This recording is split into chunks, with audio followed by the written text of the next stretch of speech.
Bonjour à tous. Nous allons donc commencer ce webinaire.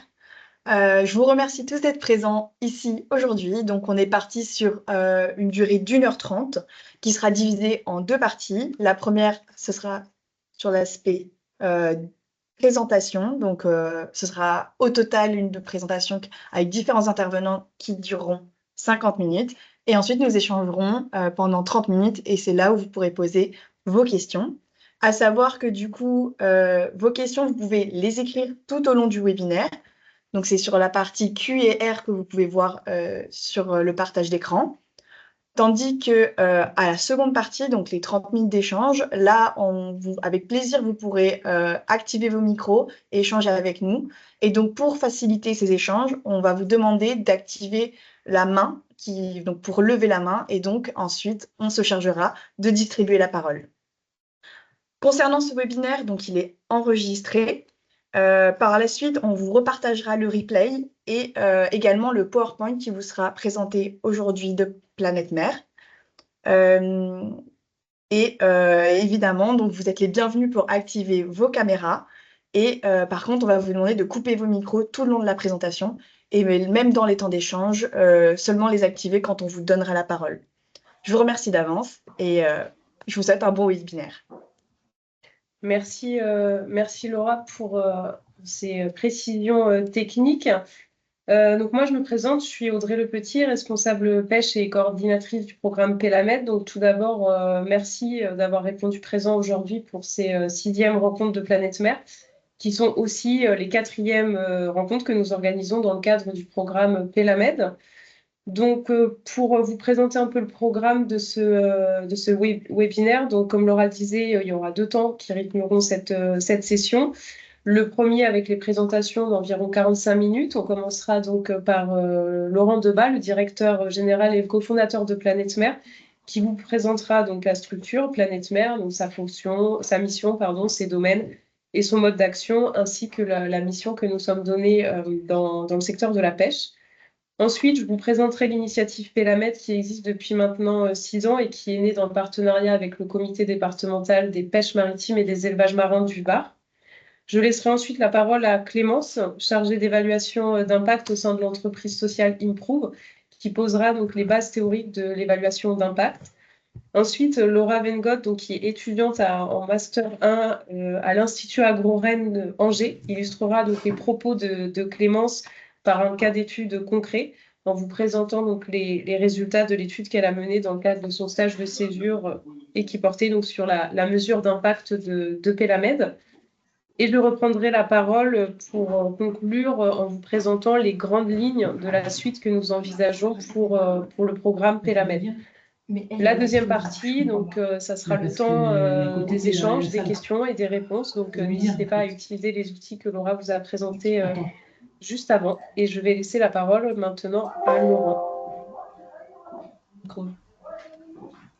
Bien, bonjour à toutes et à tous, ravi de vous avoir en ligne et de vous voir si nombreux. Quelques mots sur Planète Mer en préambule, parce que peut-être que tout le monde ne connaît pas Planète Mer. Et donc, avec la mission qu'on s'est donnée, qui est d'agir ensemble pour retrouver un équilibre durable entre vie marine et activité humaine. Donc, ce qui nous intéresse, nous, c'est de trouver ce point d'équilibre entre des activités humaines qui vont continuer à se développer et puis retrouver ou protéger les grands équilibres naturels, les grands écosystèmes dans leur intégrité, dans leur diversité, dans leur fonctionnalité.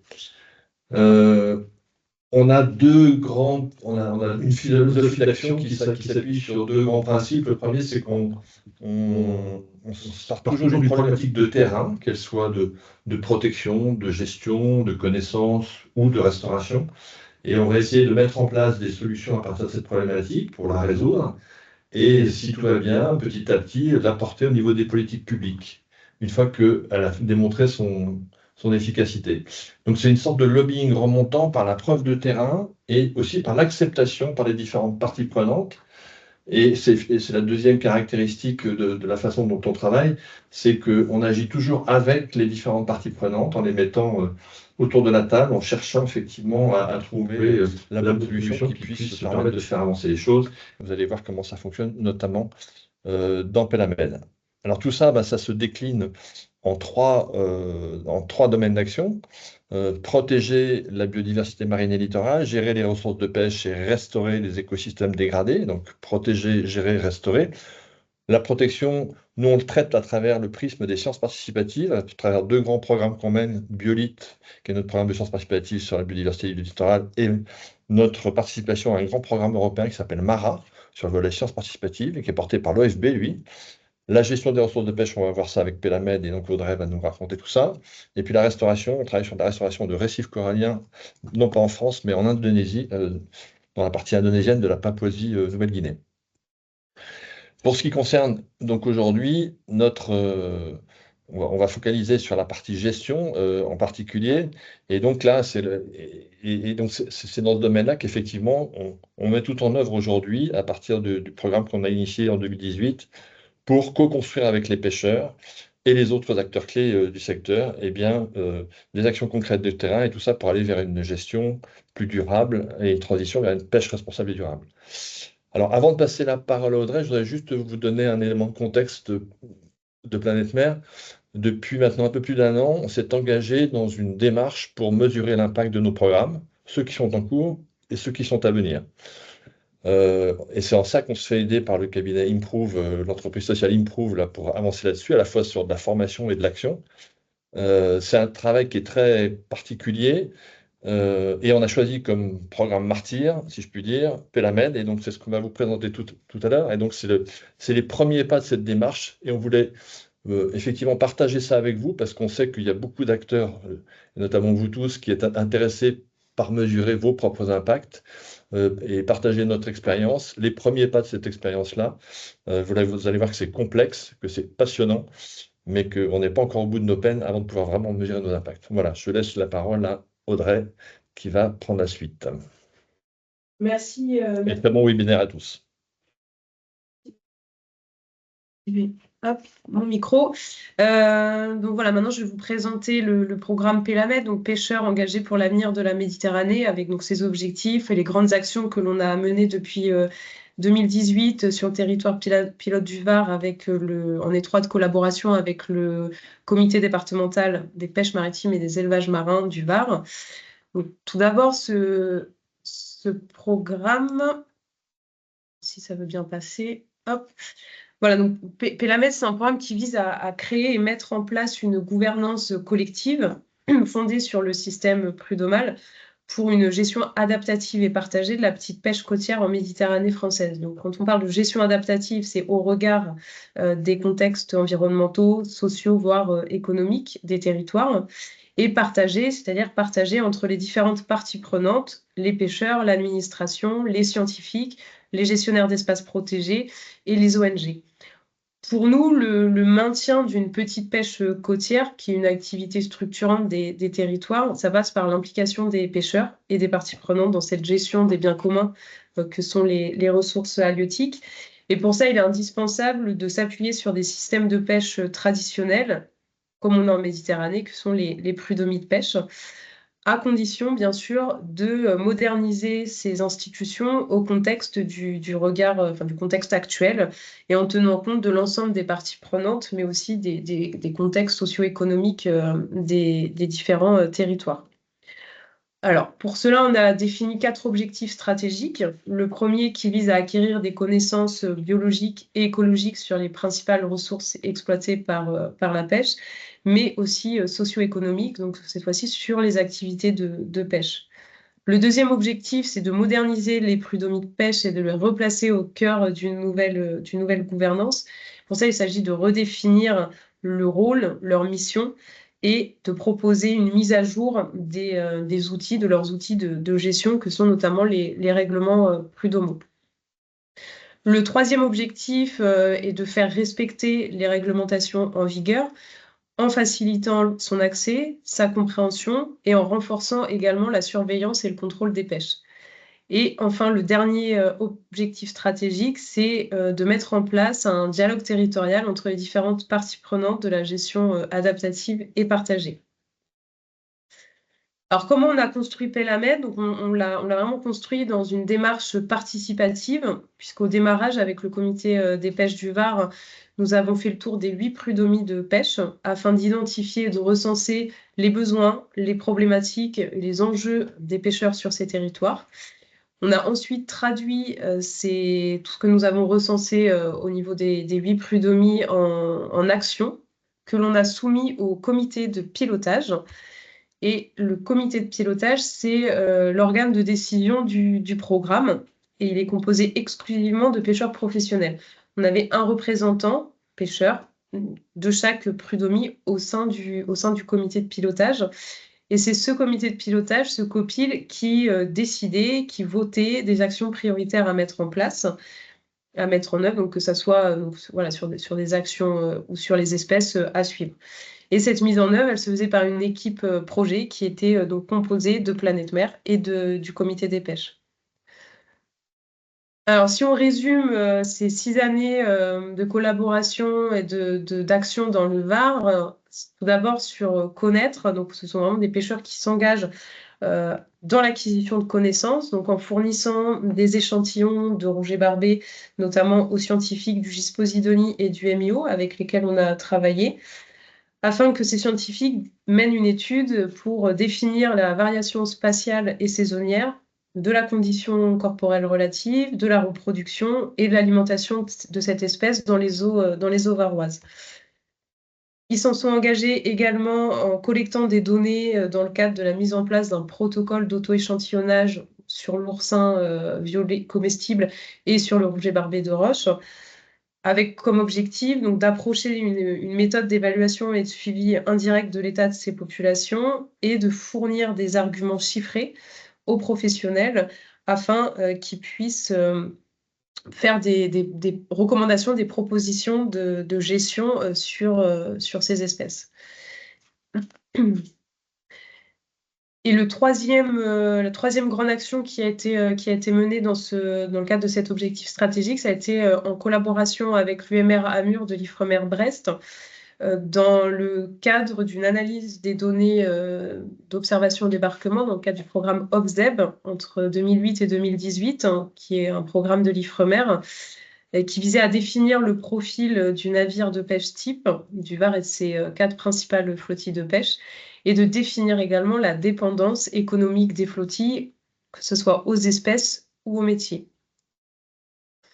Ensuite, Pélamed sont des pêcheurs engagés dans l'évaluation des règlements prud'homaux en fonction du contexte actuel, par l'analyse de leurs propres règlements prud'homaux, par la mise en place et l'harmonisation des règlements prud'homaux via la création d'une trame commune, donc qui partent tous du même point de départ. Et enfin, un travail sur la proposition d'un processus de mise à jour de ces règlements à destination des prud'hommies et de l'administration de tutelle qui est la DDTR. Les pêcheurs se sont également engagés dans la lutte contre le braconnage par la mise en place de gardes jurés. Ça, c'était l'idée de base. Donc, en amont, il a fallu faire un état des lieux donc, sur les gardes jurés en France. Donc, ça, c'est le comité départemental des pêches qui a mené cette étude. Et nous avons organisé en février 2020 un colloque dédié aux questions de braconnage, à la lutte contre le braconnage, en invitant des gardes jurés des Hauts-de-France et des Pays de la Loire pour présenter aux pêcheurs professionnels, mais aussi à l'ensemble des parties prenantes du territoire, leur mission et leur quotidien. Sur le dernier axe stratégique, donc, qui est concerté, créer un espace de dialogue entre parties prenantes, nous avons organisé donc, des ateliers entre les prud'hommies et leur administration de tutelle, au cours desquels nous avons abordé différents points, notamment l'harmonisation des modalités de fonctionnement, ou la redéfinition du rôle de chaque acteur, rôle et mission des prud'hommies et de l'administration. Ainsi que des ateliers participatifs entre pêcheurs et scientifiques, donc dans le cadre de l'étude des données OBSEB, avec pour objectif de faire en premier lieu des retours aux pêcheurs des données qu'ils avaient transmises aux scientifiques, et de confronter les modèles théoriques avec la réalité de terrain des pêcheurs professionnels, Donc, ces ateliers ont permis de mettre en évidence des incohérences dans la base de données qui ont abouti à la prise en compte par les scientifiques des connaissances empiriques des données et donc une correction de ces bases de données. Et certains d'entre vous étaient présents. On a souhaité rassembler l'ensemble des parties prenantes, une partie de l'ensemble des parties prenantes de la petite pêche côtière, donc lors d'un colloque en mars 2023, qui était dédié aux questions de gestion adaptative et partagée, qui a réuni 34% de pêcheurs professionnels issus des 3 régions méditerranéennes françaises, Occitanie, Corse et PACA. Et c'est ce colloque qui a été le point de départ de nos réflexions de ce passage à l'échelle du programme Pélamed. Donc, à la suite de ce colloque, on a eu des discussions avec des pêcheurs des prud'hommies d'Occitanie et de Corse et qui nous ont poussé à mener des réflexions quant à la réplique de l'initiative Pélamed à l'ensemble de la Méditerranée française. Donc voilà la question, comment maintenant on passe de ce que l'on a fait sur le territoire pilote du Var à l'ensemble de la Méditerranée française en tenant compte bien sûr des contextes de territoire de chaque région méditerranéenne.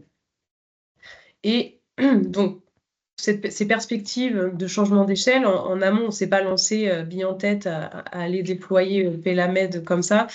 On a d'abord mené une étude d'opportunité, fait un diagnostic de territoire et mis en place, défini une méthode de mesure d'impact de Pélamed. Donc, en préambule de ce que Laura vous présentera, donc voilà, le travail que l'on a fait sur les mesures d'impact, c'est qu'un début, on a souhaité poser les bases pour les années à venir. Et les résultats que Laura vous présentera ne seront pas les résultats des impacts quantifiés des actions menées depuis 2018, mais bien l'état des lieux des impacts que l'on envisage avec les actions qui seront déployées dans le cadre de Pélamed à l'échelle de la Méditerranée. Merci pour votre attention. Je vais maintenant passer la parole à Clémence. Et Clémence, je te laisse faire le partage d'écran. Merci Audrey. Alors, le temps que je partage mon écran. Alors.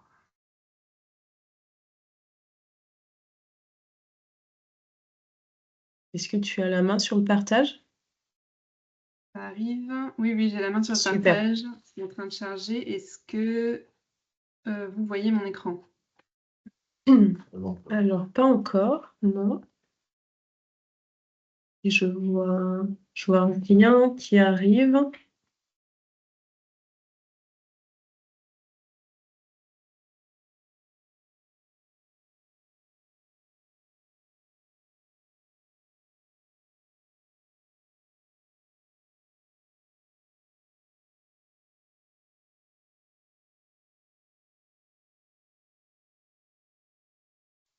En attendant, éventuellement, sinon, Audrey, peut-être vous pouvez Je te le partage si tu veux. mes slides de votre côté. Je peux faire voilà, c'est ce que j'allais dire. Et il faudra juste, j'essaierai de faire en sorte d'être synchro avec toi. Hop, alors attendez, ça arrive, je vais faire le partage.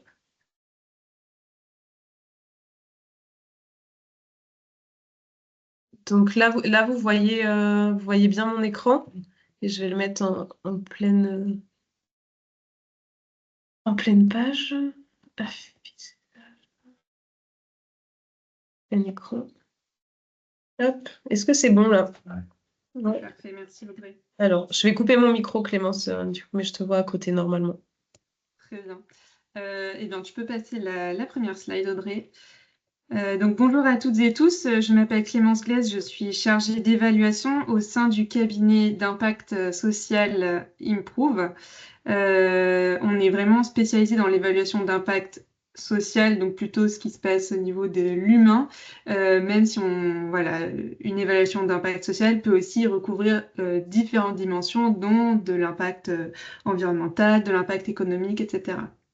Donc, Improve, on est un cabinet basé à Paris, vraiment centré sur le monde associatif, les entreprises sociales, vraiment les acteurs en mouvement vers le bien commun. Et on existe depuis 2009. Je veux bien que tu passes, Audrey, la slide suivante. Pour vous donner un petit aperçu rapidement de quelques références sur les 200 structures qu'on a accompagnées, notamment dans l'environnement. On a Planète Mer, mais aussi Surfrider et Un déchet par jour, par exemple, qui reste centré sur la mer et notamment la Méditerranée. Si on passe à la slide suivante, voilà, moi je vais vous parler de ce que c'est que l'impact en théorie. Donc, notre définition de l'impact, c'est vraiment deux dimensions. La dimension du changement qui intervient chez certaines parties prenantes. En tout premier lieu, les bénéficiaires de l'action qui est mise en place, mais il peut aussi y avoir des parties prenantes un peu plus externes, des partenaires, etc. Donc vraiment la notion de changement, mais surtout le changement qui est attribuable aux activités qu'on évalue. Ça, c'est très important, cette notion d'attribution. On veut faire la part, dans la mesure du possible, de ce qui, dans le changement, est lié à l'activité qu'on évalue et pas à d'autres facteurs. Slide suivante, Audrey, s'il te plaît. Pour ça, on utilise comme image une espèce de chaîne de valeur de l'impact. Donc, en fait, on a d'abord les ressources qui sont mises en place, qui sont investies dans l'activité. Ensuite, on a l'activité qui est mise en place, donc le nombre de séances de concertation avec les prud'hommes, par exemple. Donc, ça va donner lieu à des indicateurs de performance. On va pouvoir voir le nombre de prud'hommes, le nombre de pêcheurs impliqués, etc., le nombre de décisions qui ont été prises. Ces productions vont donner lieu à des résultats. Donc là, on commence à avoir des changements qui apparaissent chez les parties prenantes ciblées. Donc là, ça va être par exemple le nombre de pêcheurs qui adoptent, qui adhèrent à une nouvelle technique de pêche plus respectueuse de l'environnement.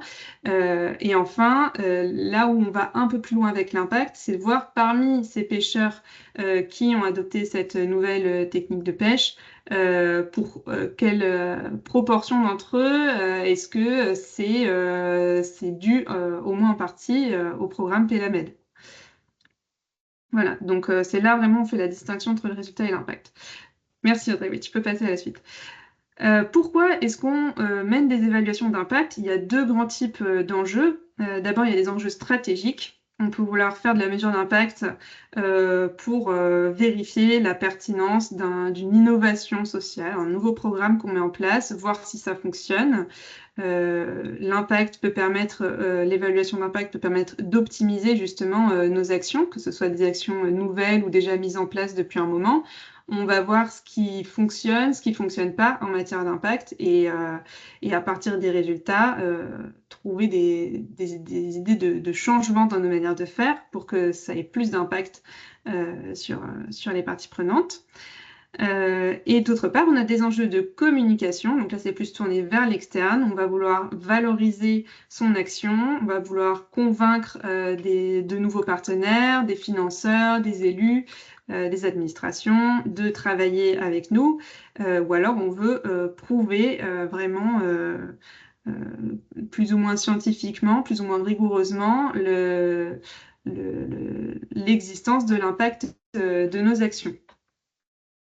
Je veux bien que tu passes à la slide suivante, s'il te plaît, Audrey. Les étapes clés d'une mesure d'impact, voilà, il y en a 8. D'abord, on va vraiment passer par une réflexion théorique, une partie de cadrage. On va pas se lancer bille en tête, donc construire un questionnaire et aller mesurer des choses. Donc, d'abord, on se demande quels sont les impacts qu'on attend du programme. Et on va modéliser un peu tout ça à travers une cartographie des parties prenantes qui sont impliquées, une formalisation de notre mission sociale, c'est-à-dire le but ultime qu'on souhaite atteindre avec le programme, et une cartographie des impacts sociaux. Donc, du point de vue des parties prenantes que l'on cible, quels effets devraient avoir les activités qu'on met en place de manière directe et puis ensuite de manière indirecte, puisque des fois il y a des chaînes de conséquences, des chaînes d'impact, et dans quelle mesure ces impacts qu'on attend convergent vers la mission sociale, le but ultime qu'on s'était fixé. À partir de là, on va pouvoir prioriser certains impacts et définir des indicateurs. Et ce sont ces indicateurs qu'on va ensuite aller mesurer. Dans les indicateurs, on va mesurer de l'impact, mais aussi des indicateurs de profil, par exemple des parties prenantes qu'on étudie, parce qu'on va pouvoir être intéressé de savoir si l'impact varie en fonction du profil des bénéficiaires, par exemple. Voilà, on définit nos indicateurs. D'autre part, on définit vraiment la méthodologie de l'étude. Comment est-ce qu'on va aller mesurer, identifier le changement et identifier l'attribution. Je reviendrai juste après sur les méthodologies existantes et on se demande voilà, comment on organise la collecte de données, puis on collecte les données et enfin on analyse et on restitue les résultats. Donc ça c'est toujours une étape très importante. Une fois qu'on a les résultats, vraiment, c'est pas juste produire un beau rapport et le mettre dans un tiroir, mais c'est vraiment capitaliser sur les enseignements de l'évaluation. Donc voilà, quelques méthodologies de mesure d'impact pour faire un peu rapidement. On va avoir des approches quantitatives ou qualitatives, avec du quantitatif sur si on a un grand nombre, une grande population que l'on peut interroger, on va faire passer des questionnaires qui peuvent être passés à l'écrit, à l'oral, en autonomie, aidés avec quelqu'un. Et derrière, on va pouvoir avoir comme analyse des analyses chiffrées, des statistiques, on va croiser des variables. Et l'intérêt de ces méthodologies quantitatives, ça va être vraiment de quantifier un effet, aussi de prouver rigoureusement l'existence d'un impact. Avec une méthodologie qualitative, ça répond à des enjeux différents. On a besoin d'un moins grand groupe de répondants et on va chercher à avoir un groupe de répondants assez diversifié, avoir des profils assez différents. Et en termes de collecte de données, ça va se concrétiser par des entretiens individuels, ouverts ou semi-directifs, ou des entretiens collectifs qu'on appelle des focus group. Et les analyses qu'on pourra mener avec ça, ça va être vraiment de l'analyse de contenu avec une grille de lecture et on obtient des verbatims. L'intérêt des méthodologies qualitatives, c'est plus pour explorer. Par exemple, si on n'a pas encore trop d'hypothèses d'impact préétablies, là où dans les méthodes quantitatives, on va formuler des hypothèses et vérifier si elles sont vraies ou pas. Dans le qualitatif, des fois, on ne sait pas trop voilà, à quoi s'attendre, donc on tâtonne un peu. Un autre intérêt du qualitatif, c'est que ça permet de comprendre plus finement que le quanti comment et pourquoi les choses se font. Dans le quanti, on peut dire il y a de l'impact, il n'y a pas d'impact, il y a telle quantité d'impact. Le quali va nous permettre de comprendre un peu ce qu'il y a derrière, comment les personnes ont vécu les choses, pourquoi en fait l'impact est apparu ou n'est pas apparu. Donc on peut combiner les deux. Si on zoome sur les méthodologies quantitatives, il y a des méthodologies plus ou moins rigoureuses. On cherche toujours évidemment à être dans la rigueur maximale, surtout si on a un enjeu fort de preuve de ce qu'on attend. Après, voilà, il y a la réalité du terrain, donc on va adapter, c'est tout un jeu de tension entre l'idéal de rigueur et le côté pragmatique de la réalité du terrain, puisque les données que l'on veut collecter ne sont pas toujours disponibles. Un dispositif très rigoureux, ça peut être très lourd à porter. Pour avoir, moi, travaillé dans l'évaluation de politique publique avant l'évaluation de programmes dans l'ESS, Effectivement, si on veut mettre en place des méthodologies très rigoureuses, oui, c'est très bien pour produire de la connaissance en recherche, par exemple, mais ça demande des montants très conséquents et de la ressource humaine également. Donc, dans les méthodologies quantitatives, on va avoir de quoi mesurer le changement et de quoi mesurer l'attribution. Donc, les deux jambes de l'impact dont je parlais avant. Par exemple, dans le changement, le plus rigoureux, c'est de faire de la mesure avant-après, voire même avant, pendant, après, ou avant, juste après et plus longtemps après. De poser des questions vraiment objectives qu'on mesure plusieurs fois et ensuite c'est avec l'analyse des données qu'on va extraire, qu'on va faire apparaître des évolutions. Une autre méthode un peu moins rigoureuse, du coup, c'est de se contenter d'une seule collecte de données suite à l'action, une fois que l'action est passée. Et donc là, on va demander aux personnes a posteriori de se souvenir de certaines choses ou d'évaluer elles-mêmes le changement qui est intervenu dans leur vie, dans leur environnement. Pour l'attribution, c'est pareil, on a des méthodes plus ou moins rigoureuses. Je ne vais pas aller trop dans le détail, mais on peut aller le plus rigoureux, c'est les évaluations randomisées contrôlées, où on a un groupe témoin qui est tiré au sort. Donc c'est un peu comme ce qui se fait dans les études en médecine. Et c'est ce pourquoi Esther Duflo, notamment, a reçu le prix Nobel d'économie il y a quelques années. Puis, il y a quelques méthodes comme ça pour essayer de recréer un groupe témoin. Pour vraiment essayer de comparer la population bénéficiaire à laquelle on s'adresse et cette même population dans une réalité parallèle où elle n'aurait pas reçu le programme qu'on évalue. Évidemment, on ne peut pas voyager dans différentes réalités, donc on essaie de recréer ce groupe témoin, ce contrefactuel du mieux possible. Si on ne peut pas créer de groupe témoin, on va essayer d'aller chercher des données de référence en s'appuyant sur des données produites par des instituts statistiques ou des études académiques.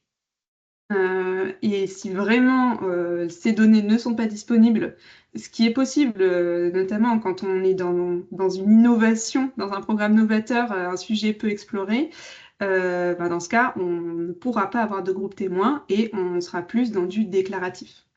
Voilà, donc ça, c'est les méthodes du plus rigoureux au moins rigoureux.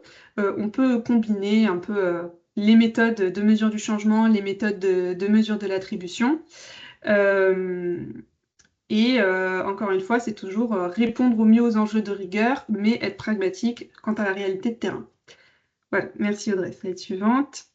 Et donc, comment Improve a accompagné Planète Mer sur la mise en place du protocole d'évaluation d'impact? On a choisi un format formation-action avec 4 ateliers qui se sont déroulés entre février et mai 2024. Donc, un atelier de formation sur une demi-journée et ensuite du travail à produire par Planète Mer entre 2 ateliers avec de la relecture et des retours par Improve. Donc, premier atelier, la théorie du changement. Donc, c'est vraiment cette modélisation des impacts attendus. Je reviens dessus juste après. Atelier 2, la création du référentiel d'indicateurs. Donc, comment est-ce qu'on va prioriser les indicateurs? Comment est-ce qu'on va les formuler? Atelier 3, construire les outils. Là, donc, des outils quantitatifs, puisque c'est plutôt l'approche choisie par Planète Mer pour Pélamède. Donc, comment est-ce qu'on va construire des questionnaires qui soient pertinents. Et 4e atelier, comment est-ce qu'on organise la collecte des données. Au cours de ce parcours, on a aussi, on est arrivé à choisir la méthodologie que Laura vous exposera juste après. Et suite à ces 4 ateliers, on a eu un petit temps, des petits échanges supplémentaires pendant quelques mois pour voir où en était la mise en place du dispositif d'évaluation et s'il y avait besoin de quelques conseils pour rajuster le tir. Et voilà, juste pour finir, le premier atelier, donc la théorie du changement, je parlais de modélisation des impacts. Ça, c'est vraiment l'outil qu'on utilise beaucoup en évaluation d'impact. C'est une espèce de carte mentale où on schématise les effets attendus. Donc tout à droite, on a la mission sociale. Donc, pour rappel, c'est le but ultime qu'on cherche à atteindre avec notre programme. Tout à gauche, on met la partie prenante qu'on cible avec le programme, par exemple les pêcheurs de la petite pêche côtière de Méditerranée. Ensuite, on va lister les activités de notre programme susceptibles d'affecter cette partie prenante. Et ensuite, à partir de là, on déroule quels sont les changements potentiels attendus. Alors, il y en a qui découlent directement des activités, puis il y en a qui vont découler des premiers changements, etc. Et comment tout ça converge vers la mission sociale. Donc ça, c'est un outil qui est vraiment très important en évaluation d'impact. Et je tiens à signaler que Planète Mer, avec Pélamed, vous êtes lancé dans une évaluation bien ambitieuse, puisque vous êtes sur un programme à plusieurs dimensions, avec de l'impact attendu au niveau social, économique, environnemental, avec plusieurs parties prenantes cibles, notamment les prud'hommes de pêcheurs et les administrations.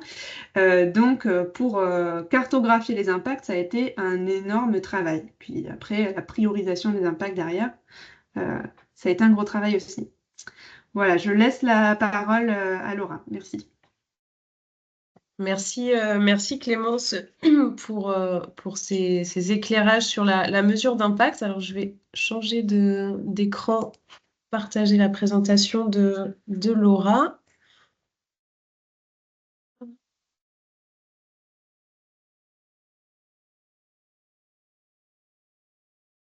Est-ce que c'est bon? Vous voyez l'écran? Ouais, alors hop, on va mettre en grand maintenant.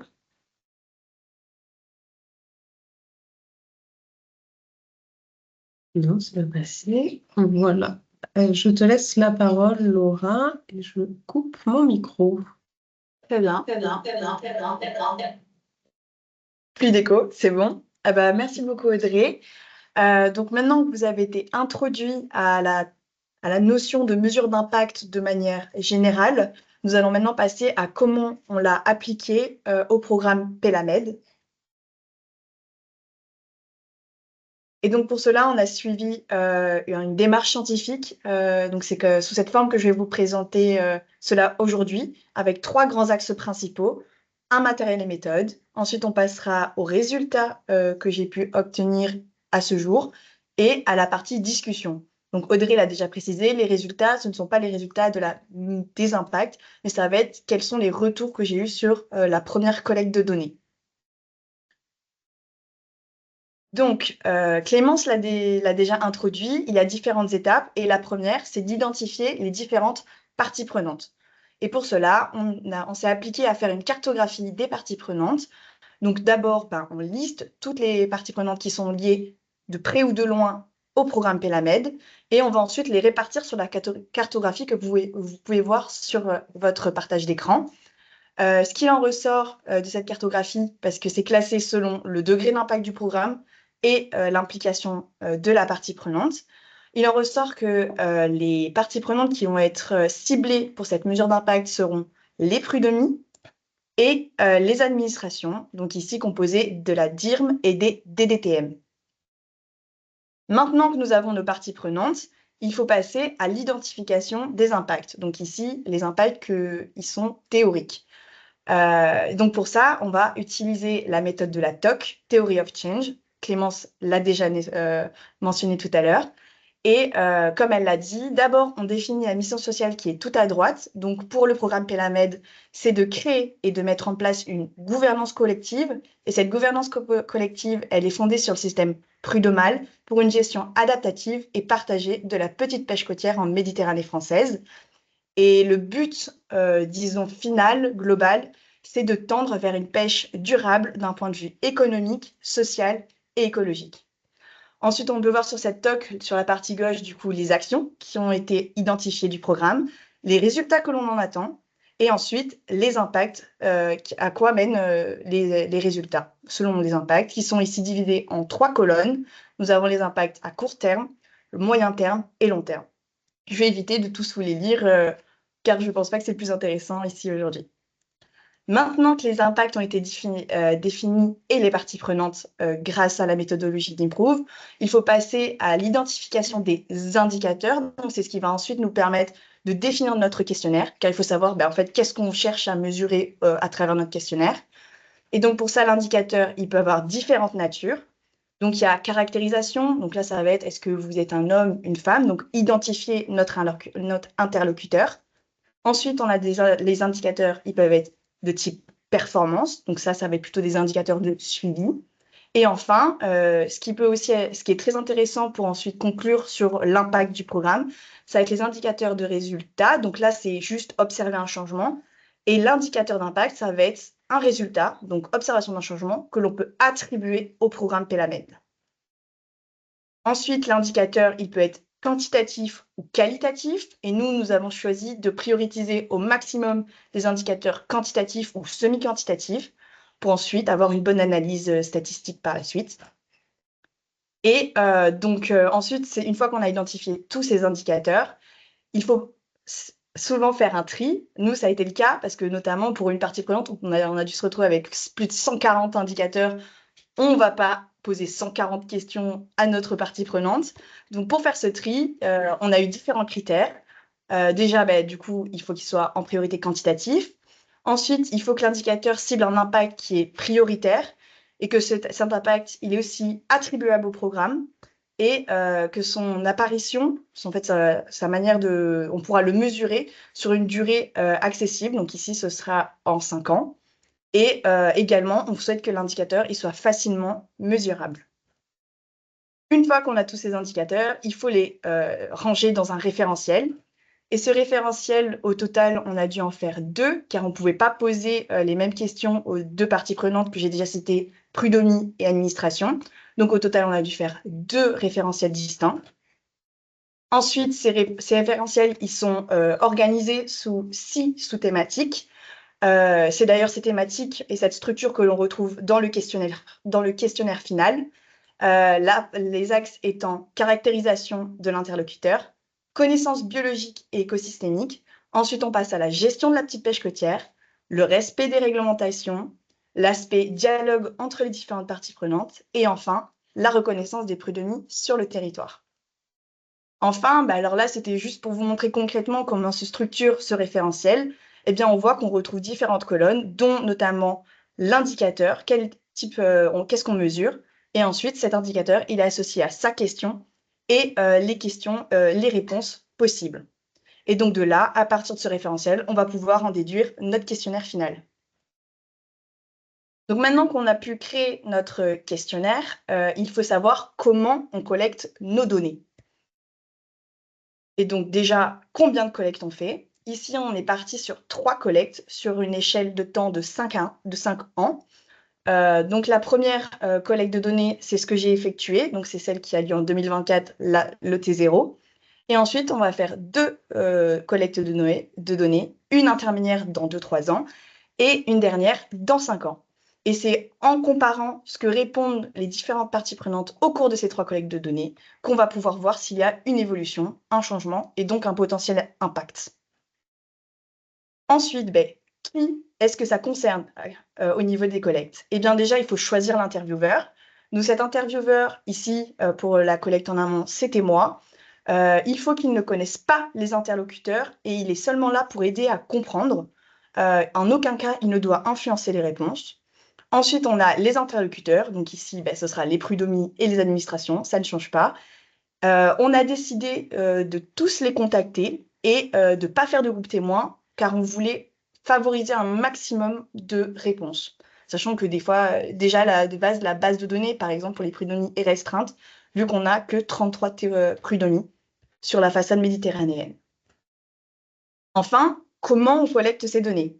On a décidé de laisser 3 options aux interlocuteurs, c'est-à-dire qu'ils pouvaient répondre en présentiel, je me déplaçais pour les rencontrer, par appel téléphonique ou via un lien Internet, cette fois en autonomie. Le bilan de ces participations. Donc, ce qu'on peut voir, c'est que sur les 8 administrations concernées, 3 ont accepté de répondre Et du côté des prud'hommes, sur les 38 prud'hommes contactés, 12 ont accepté de réponse. On voit ici que la partie bleue, elle est non négligeable et elle correspond au nombre d'acteurs qui ont été contactés, mais qu'on n'a pas réussi à rentrer en contact. Donc maintenant que je vous ai introduit la partie matériel et méthode, passons aux résultats. Ici, on va se concentrer sur les retours qu'ont pu me faire les prud'hommes à travers ce questionnaire, via les 4 sous-objectifs du programme Pelamed, la première étant connaître. Donc pour ça, on a posé une affirmation aux prud'hommes et ils devaient nous dire s'ils étaient tout à fait d'accord, pas d'accord, ainsi de suite. L'affirmation était la suivante: j'ai un bon niveau de connaissance de mon territoire concernant, et là on a mentionné l'effort de pêche, la biologie et l'écologie et l'état des populations.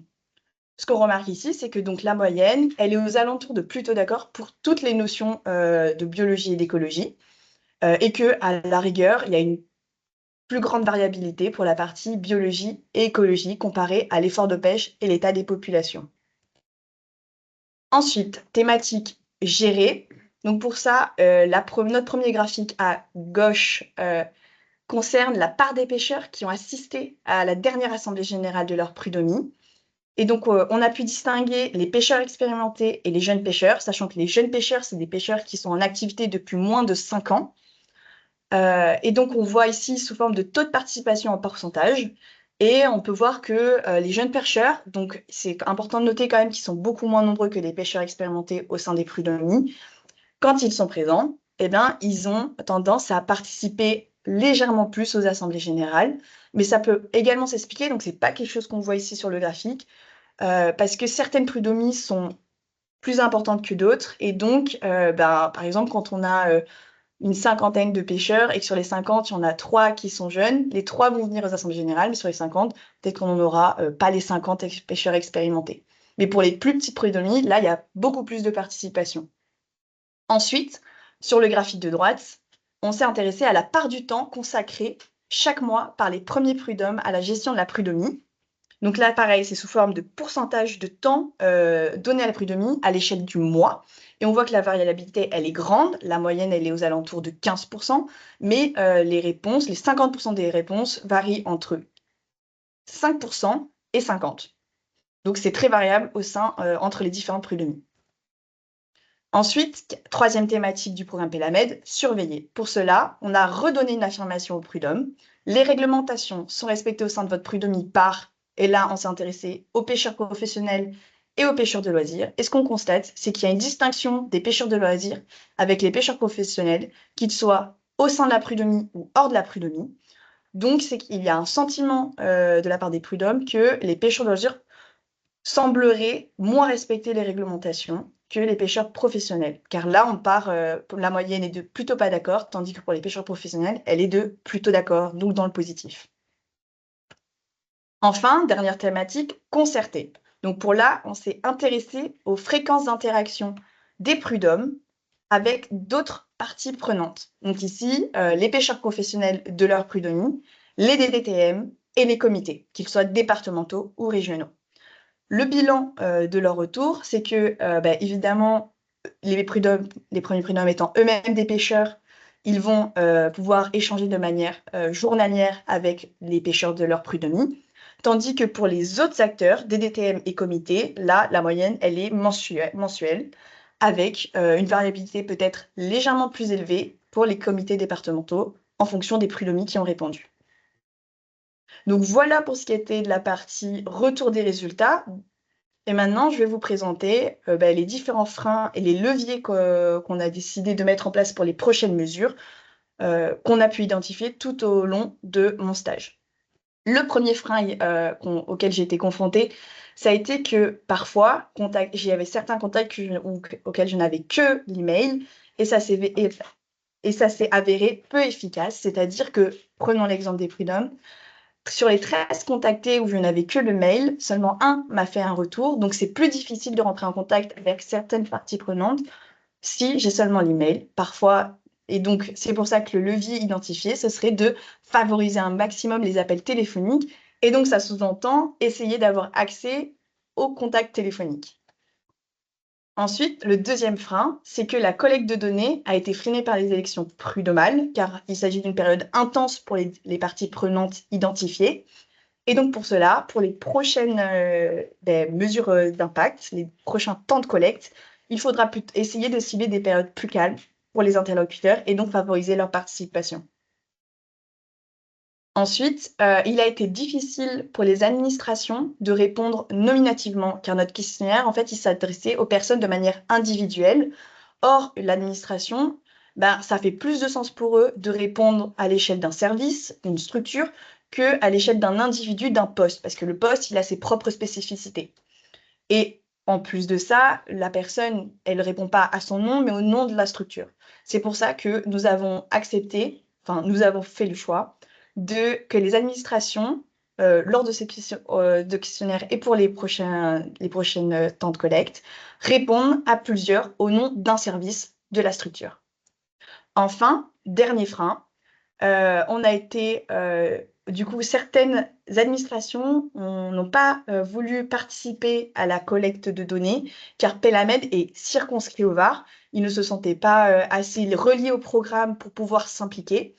Et donc pour cela, quelque chose sur lequel on est déjà en train de travailler et qu'il faut continuer à faire, c'est d'échanger avec les différentes parties prenantes pour se faire mieux connaître et ainsi commencer à élargir notre champ d'action sur les différents départements au-delà du Var. Donc tous ces freins, ça se termine avec la même conclusion, pas à peu près, ça mène à la même conclusion, c'est-à-dire que ma base de données à ce jour sur ce que j'ai effectué, elle est restreinte. Peu importe les parties prenantes, j'avais un échantillon inférieur à 30, ce qui ne m'a pas permis de faire une analyse statistique pour le temps T0. Mais nous sommes optimistes pour la suite, car avec avec tout mon travail, ça va permettre un travail statistique pour les prochaines temps de collecte. Et c'est notre objectif à ce jour. Je vais terminer par une conclusion succincte. Donc déjà, ce qu'on a pu voir à travers mon stage et mon travail sur la mesure d'impact, c'est que notre mesure d'impact, Clémence l'a déjà un peu dit, elle est complexe, car on a souhaité impliquer différentes parties prenantes. On a énormément de questions, on a beaucoup d'impacts qui ont été identifiés, ce qui fait que à mettre en place, c'est quelque chose qui demande beaucoup de réflexion. Mais mon stage, mon travail a permis de poser un cadre défini, notamment en définissant les indicateurs, le questionnaire, tout est prêt pour les temps différents. Et mon travail a permis d'identifier comment s'améliorer pour la suite et être prêt pour le prochain temps de collecte. Merci Je Laura. vous remercie pour votre attention. Merci Laura. Peut-être qu'il faut couper ton son. Je suis coupée. C'est bon? Ouais. Le son aussi. Ok, super.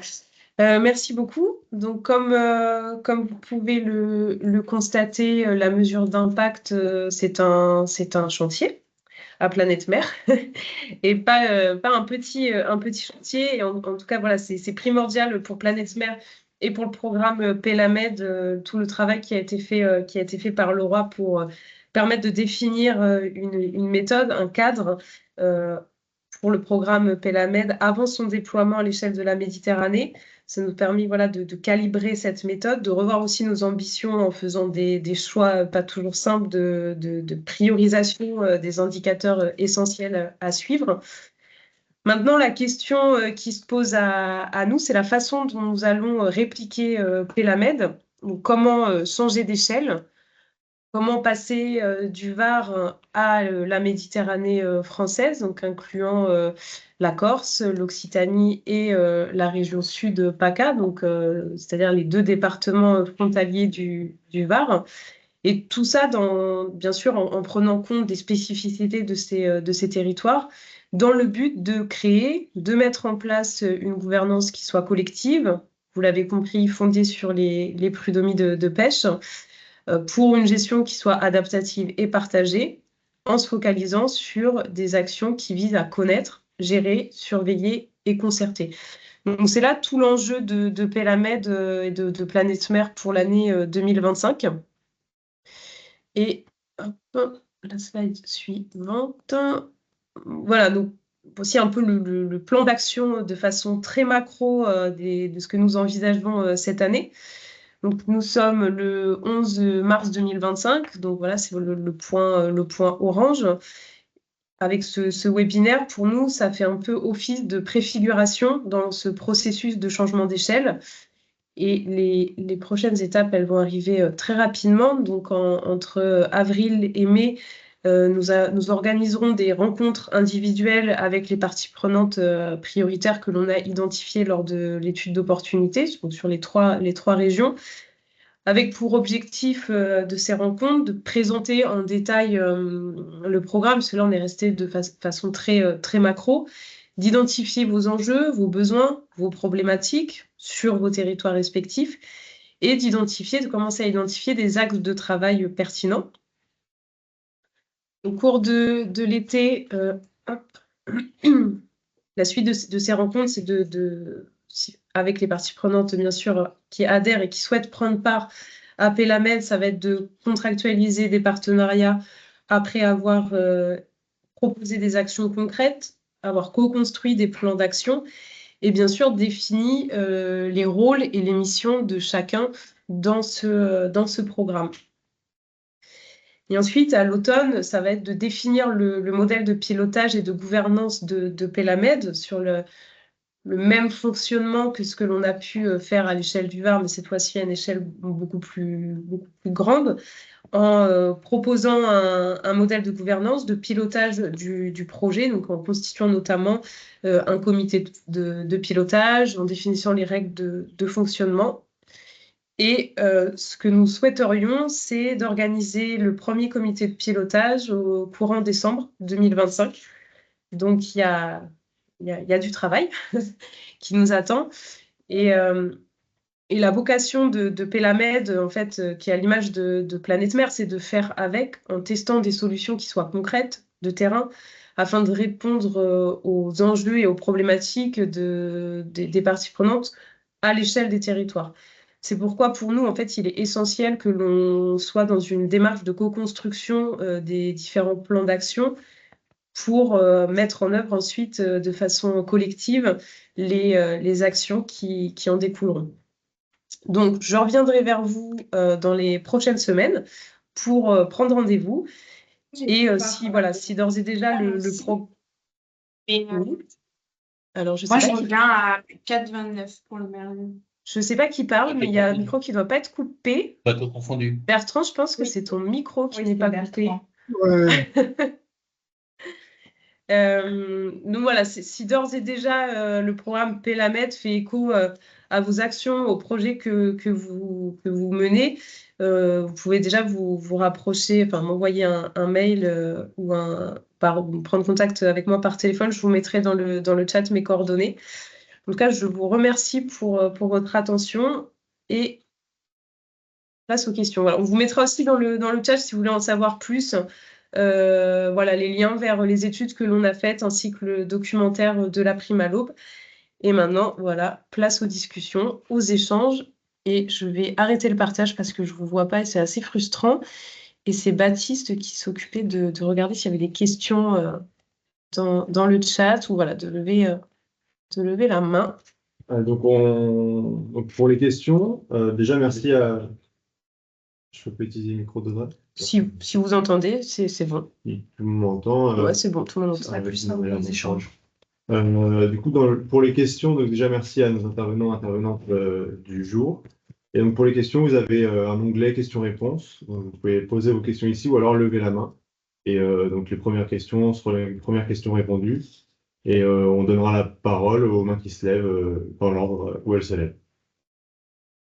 À vos questions.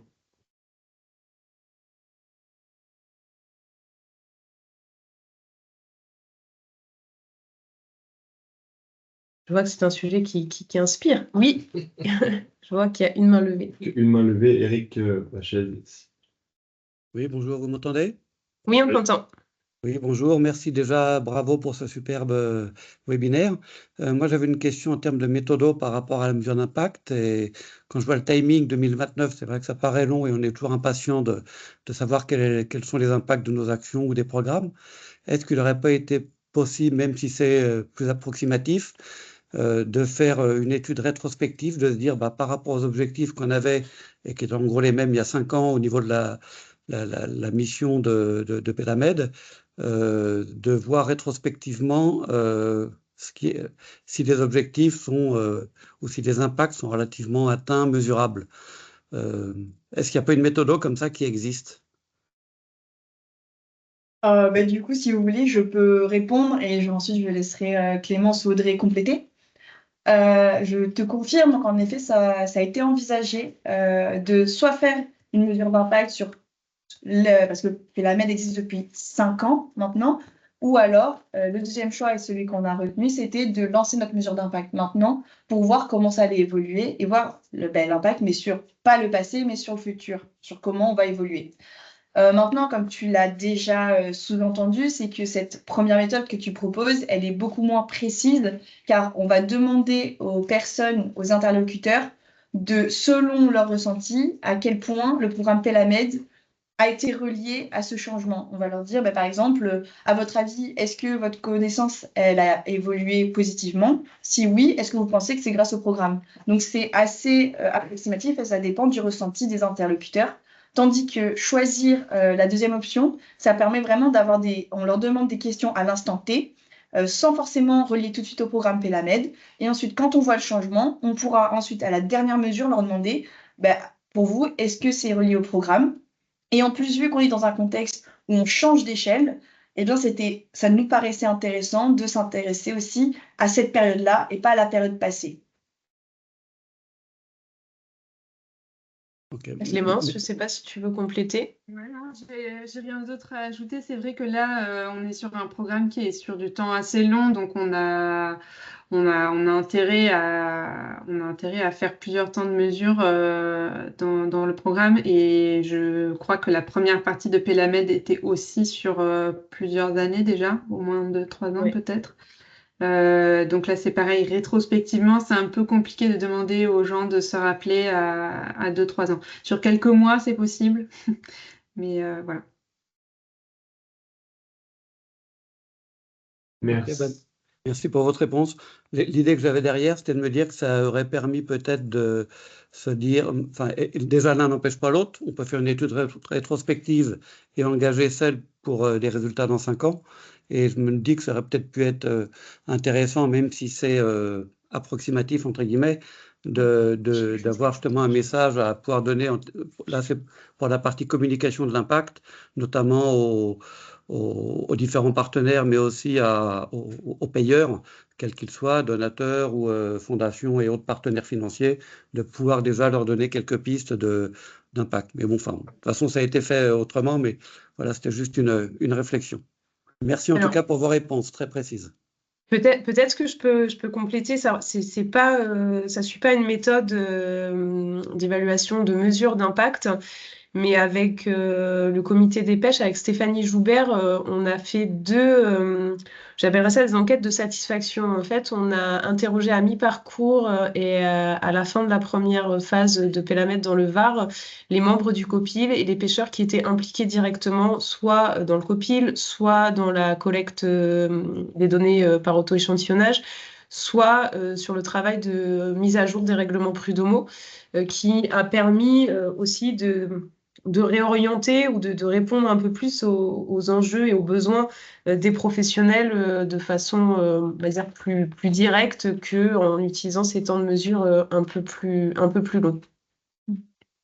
Et toujours, du coup, pour compléter et continuer à répondre à ta question, je me suis aussi posé cette question, est-ce qu'il n'y avait pas moyen de voir s'il y avait un impact à voir? Et pour cela, du coup, dans les 12 prud'hommes qui m'ont répondu, il y en a une partie assez équilibrée qui venait du Var, alors que l'autre partie venait des autres territoires. Et donc, je me suis focalisée à une période de mon analyse des données sur la comparaison prud'hommes du Var qui connaissent du coup le programme depuis 5 ans, comparé à ce que me répondaient les autres prud'hommes qui venaient des autres territoires qui, pour le coup, n'ont pas été introduits au programme, et voir si dans leur manière de réponse, il y avait déjà des différences.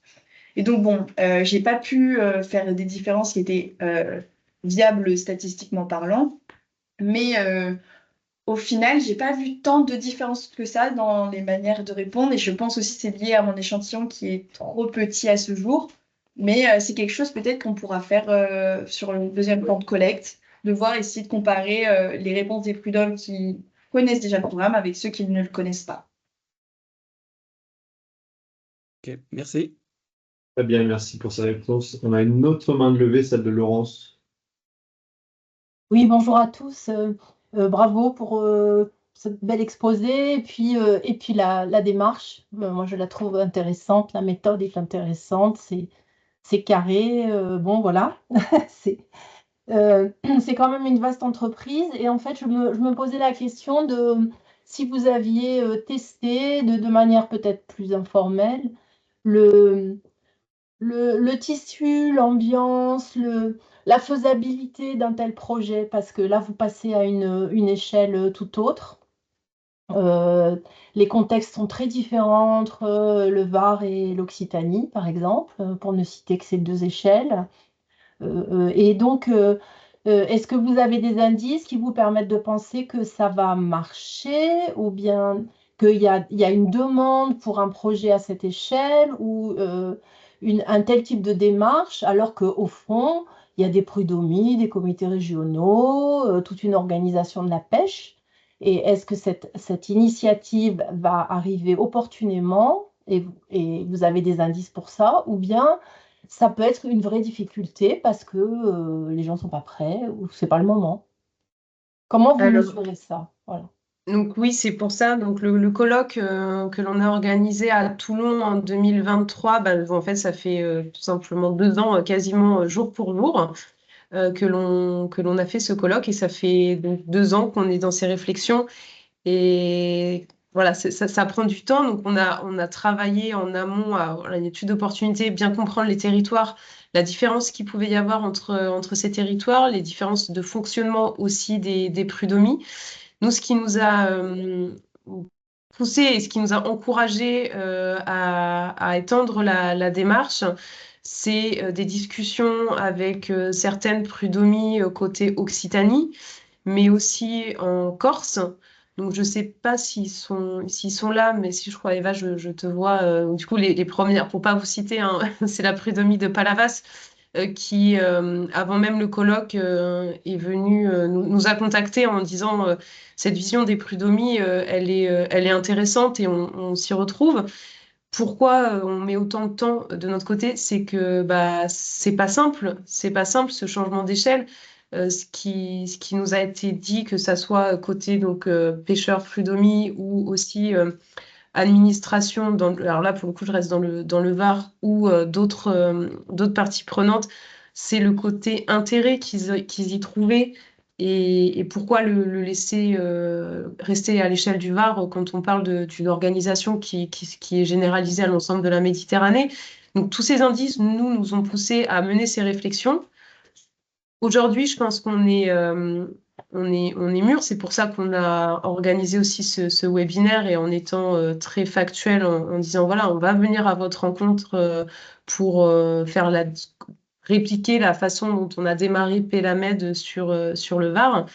Mais on change d'échelle aussi pour Planète Mer. C'est des moyens supplémentaires, que ça soit humain, hein, je parle humain, au niveau humain. Donc voilà, oui, c'est des échanges qui nous ont poussés à nous dire c'est pertinent. Après, c'est un milieu qui est mouvant aussi, c'était peut-être vrai il y a 6 mois. Dans 6 mois, ça sera peut-être différent. Enfin, voilà, donc ça, on l'a bien en tête et en prenant bien sûr la spécificité de chaque territoire. On a déjà autre élément de réponse sur les protocoles d'auto-échantillonnage sur les rougets. On a eu des échanges avec le parc marin Golfe du Lion qui utilise le protocole d'auto-échantillonnage pour les pêcheurs de leur zone. Donc voilà, il y a plusieurs briques comme ça qui intéressent. Maintenant, c'est comment on en fait une unité et quelque chose de pertinent et pas de petites initiatives à droite à gauche.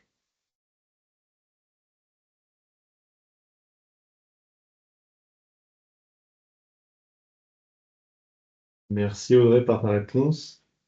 Est-ce qu'il y a d'autres questions qui vous viennent? J'ai pas de questions dans questions-réponses, j'ai pas de main levée, donc n'hésitez pas.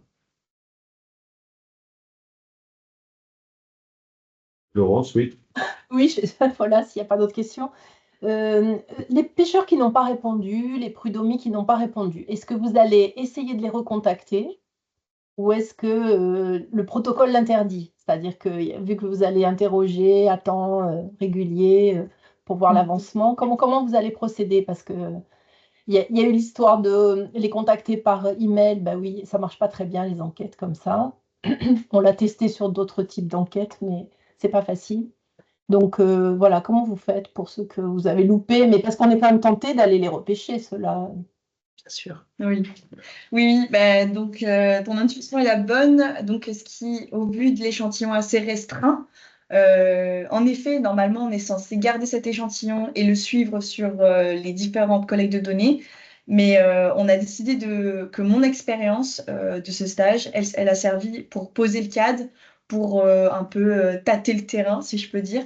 Et que en vrai, on va relancer les démarches, on va recontacter tout le monde dans 2 ans. Et l'idée, c'est du coup de comparer statistiquement plutôt le temps de collecte numéro 2, donc enfin le T1, il s'appelle, et ensuite la collecte de données qui sera faite dans 5 ans. Mais du coup, l'idée, c'est de vraiment, dans 2 ans, là, on sera prêt, on sait exactement quel est la meilleure type d'approche pour les différentes parties prenantes. Et donc, on espère avoir un échantillon plus riche. Et de là, du coup, cet échantillon, par contre, on le gardera pour la dernière collecte de données. Et ça fait partie d'échanges qu'on a pu avoir avec Clémence. Est-ce que pour ce T0 qui nous sert un peu de calibrage, on s'autorise ou pas à collecter des données pas du tout dans la période de collecte que l'on s'était fixée pour justement permettre des comparaisons à T1 et T2? Mais c'est sûr qu'on n'est pas du tout en faisant ça, on ne sera pas dans une démarche rigoureuse scientifique avec une analyse derrière qui permet de réellement quantifier. Mais en tout cas, on se donne toutes les chances pour réellement, on va dire, avoir notre première mesure d'impact à T1 en milieu de parcours. Après, donc Clémence, peut-être que tu peux rajouter un mot. Vous nous aviez, à Impro, vous nous aviez prévenu de l'ambition que l'on s'était donnée avec T0, T1, T2, où c'était un gros travail et on le voit là dans les faits. Oui, tout à fait, Audrey, c'est vrai que c'est assez ambitieux. Les T0, c'est vrai que le petit piège, c'est qu'il faut que c'est un temps de mesure qui intervient avant le début du programme. Donc ça sous-entend qu'on connaisse déjà un peu ces bénéficiaires, qu'on ait déjà leur contact, qu'on soit capable de pouvoir les interroger avant le début du programme. Donc même si voilà, on retrouve le hiatus entre l'envie de la rigueur théorique, etc., et la réalité du terrain à laquelle on va s'adapter. Parfois, pour certains programmes, on ne peut pas connaître à l'avance la base des bénéficiaires. Donc finalement, voilà, on réadapte un peu la méthodologie et on retombe sur ses pattes. Et donc, c'est plutôt intelligent de la part de Planète Mère de se dire, voilà, on n'aura pas un T0 avec lequel on pourra faire des comparaisons, enfin, on ne pourra pas comparer avec les autres temps de mesure, mais au moins, ça nous sert un petit peu à commencer à faire un état des lieux et à nous mettre en jambes pour que les prochaines collectes de données, on soit vraiment plus rodé sur la manière de faire, quoi. Merci Clémence. Le micro est ouvert. Oui, ouais, Merci Clémence. On a une nouvelle main levée. La parole est à Céline Gaucher. Oui, bonjour, merci pour cette présentation, c'était très intéressant. Moi, je me posais un peu la question dans les enquêtes qualitatives. Souvent, on recense en off la situation d'enquête, en fait, la perception, comment l'intervieweur a ressenti, comment a été pris le questionnaire par l'interviewé. Et je me demandais, au-delà des réponses stricto sensu aux questions, comment a été perçu le fait que Pelamed se lance dans cette collecte de données par les gens qui ont répondu. Et bonne question. Oui. Ben, moi, mon ressenti personnel, déjà auprès des prud'hommes, c'est que les prud'hommes aiment quand on les contacte, une fois qu'on leur donne la parole, ils ont beaucoup de choses à nous partager.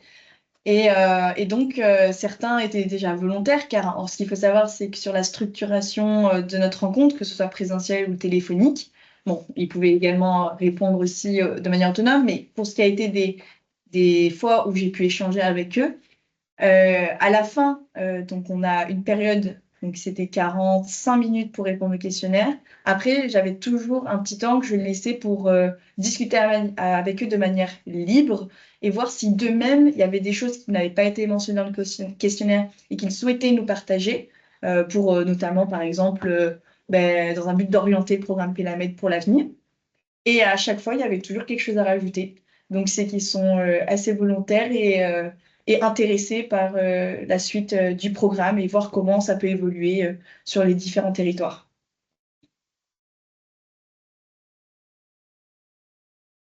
Merci Laura, j'espère que la réponse répond aux questions. Nouvelle main levée, c'est de Antoine Balazuc, et j'ai aussi vu qu'il y avait Marine Jacquin dans les questions-réponses. On va commencer par Antoine. Bonjour, merci beaucoup pour la présentation, c'est très intéressant. Je me demandais, vous avez mentionné les gardes jurés dans le Var. Je me demandais à ce jour combien il y a de gardes jurés qui sont recrutés par la pêche professionnelle dans le département du Var. Ou est-ce que c'est une perspective qui vient pour les prochains mois Alors, la réponse va être très simple. Aujourd'hui, on est à 0 garde juré qui opère sur le terrain. Donc, depuis 2018, en fait, le frein au recrutement, c'est le financement. Avec l'état des lieux qu'on a pu faire, on ne peut pas calquer le modèle de financement des gardes jurés sur ce qui se passe dans les Hauts-de-France, en Bretagne ou en Normandie. Donc, il a fallu trouver d'autres alternatives.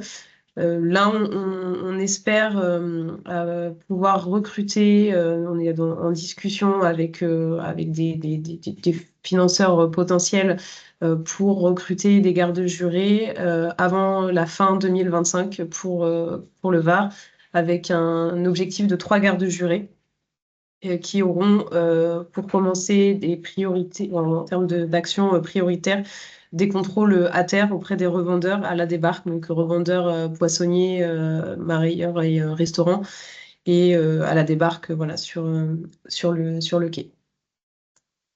À savoir, ça fait partie de la préoccupation, enfin de la priorité numéro 2 ou 3 au lancement de Pélamède par les pêcheurs du comité de pilotage. Donc c'est une attente forte et qui est plus difficile à satisfaire par rapport au modèle de pêche en fait, que l'on peut avoir sans licence, enfin pas avec des licences comme la pêche à pied dans les Hauts-de-France par exemple.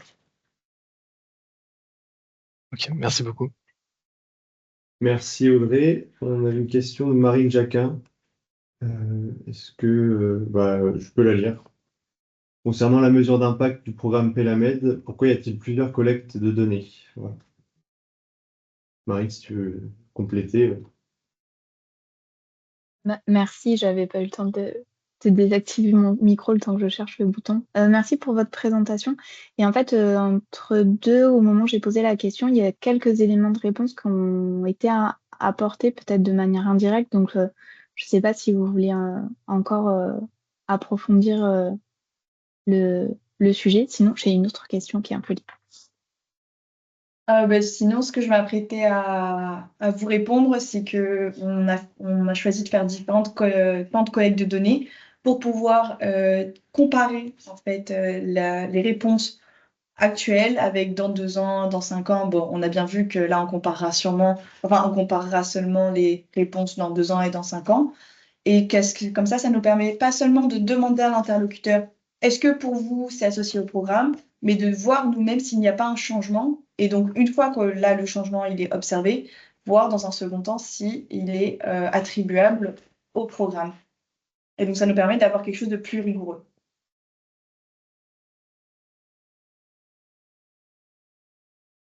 Merci Laura. Et on n'a pas de nouvelles mains qui se lèvent. On a une nouvelle main qui se lève. Marion. Parole est à vous. Déjà, merci pour la présentation, c'était top. Je rebondis sur la question des gardes jurés. Il me semble que vous aviez dit que le comité départemental avait fait déjà un espèce d'état des lieux sur ce qui avait été fait justement dans les Hauts-de-France. Est-ce que vous avez de la documentation là-dessus ou vous pouvez nous dire rapidement quels étaient les résultats? Oui, on a de la documentation dessus. Donc Baptiste a dû mettre le lien dans le chat sur les ressources documentaires et les publications que l'on a pu faire dans le cadre de Pélamed.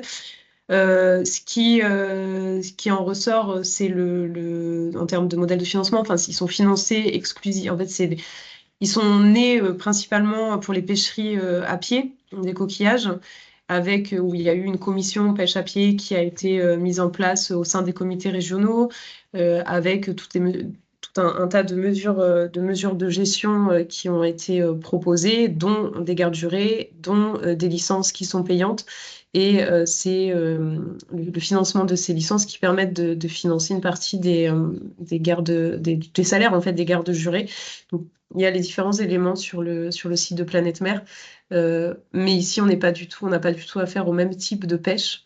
On ne va pas cibler une pêcherie en particulier. On pourrait très bien, dans le Var, il y a le comité départemental des pêches du Var a une commission oursins. On pourrait très bien dire on fait que sur les oursins, mais ça ne serait pas pertinent d'embaucher 3 gardes jurés juste sur la saison de pêche aux oursins et que sur le reste de l'année, sur les 7 mois, 8 mois qui restent, du coup, on ne contrôle pas à terre la revente. Donc voilà, après, on peut fournir d'autres éléments si sur Internet, il n'y a pas suffisamment, ou si le comité, je ne sais pas s'ils sont toujours connectés. Si Stéphanie, tu vas apporter des éléments de complémentaires. Oui, bonjour, merci.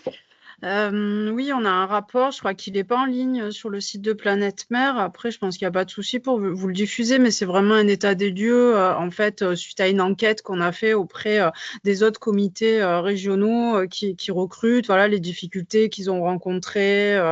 On a posé des questions, l'accueil par les professionnels, etc. Donc, c'est un rapport d'enquête, en fait, puisque avec quelques préconisations à la fin. Bon, il est un petit peu ancien, donc je me souviens plus là de tête du tac au tac pour vous ressortir les chiffres, mais voilà, il n'y a pas de souci pour vous envoyer le document.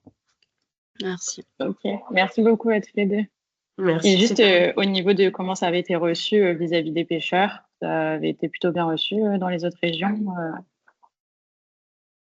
Dans les autres régions, où ça a été leur demande, puisque c'était pour éviter le braconnage, en fait, sur les gisements coquillers, essentiellement. Donc, en fait, c'est en payant leur licence de pêche et les CPO aussi, qui sont plus importants que chez nous, qu'ils ont demandé, en fait, à mettre en place ces gardes jurés pour surveiller leur propre production, quoi. Ouais. Ok, merci beaucoup. Merci. Je laisse la parole à Eva Jaouani. Bonjour, est-ce que vous m'entendez? Oui, on t'entend. Ok, super. Bonjour à tous. J'avais 2 petites questions.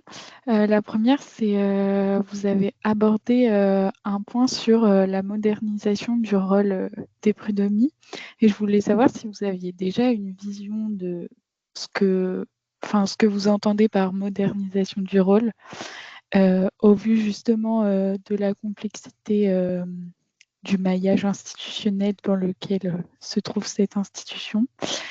Et la deuxième question, c'était comment a été reçue cette volonté de mettre en place des gardes jurés par l'administration des affaires maritimes? Alors, pour répondre à la deuxième question en premier, ça a été bien reçu. Donc, au niveau local, au niveau des DTM du Var, on a eu une lettre de soutien de la part de l'ancien DML. Il y avait un soutien sur ce sujet. Au niveau TIRM, je pense que c'était différent il y a 5-6 ans, avec une méfiance, un point de vigilance qui avait été émis sur le fait que si on veut replacer les prud'homie au cœur de cette gouvernance, les gardes jurés, au final, sur tout ce qui va être recherche, contrôle d'infraction, vont prendre, entre guillemets, la place des prud'hommes. Aujourd'hui, dans les discussions qu'on a avec la DIRM, c'est plus tout à fait le même son de cloche. Au contraire, en disant, au final, du braconnage, il y en a toujours autant, voire plus. Donc, plutôt un avis favorable maintenant, côté DIRM. Ensuite, sur la modernisation des prud'homies, ça c'est tout l'enjeu, ça va être aussi de le définir avec les prud'homies. C'est pas notre rôle de se substituer aux différentes structures. On le fait avec. Ce que je peux voir comme ça par expérience avec le VAR, ça passera par revoir et repositionner un peu le rôle et les missions des prud'hommes, des prud'homies, mais aussi de leur administration de tutelle. Et après, c'est de voir en concertation et d'échanger avec les différentes parties prenantes et les différents acteurs de la gouvernance actuelle des pêches. Ça se fera pas, nous, tout seuls, dans notre coin, Planète Mer, qui réfléchit et qui dit c'est comme ça qu'il faut que les choses, elles évoluent. Non, ça sera à faire ensemble, à tester sur le terrain et ensuite à faire des propositions à des échelons plus hauts, en fait, pour qu'il y ait des reprises derrière. Et en synergie avec les projets des territoires, comme vous pouvez porter au sein de la prud'homie de Palavas. Et je pense que il est 15h30. 15h30, je vais pouvoir repasser la parole à Laurent pour conclure ce webinaire. Une conclusion très rapide. Vous voyez que c'est aussi passionnant que complexe. Donc, il y a encore beaucoup de boulot. Merci beaucoup de l'attention et de l'intérêt que vous portez à tout ça. Et bien entendu, on ne manquera pas de vous tenir au courant. Et si vous avez d'autres questions, n'hésitez surtout pas non plus à prendre contact avec Audrey et avec nous à Planète Mer. On sera ravis d'y répondre. Donc à bientôt et merci encore de votre attention.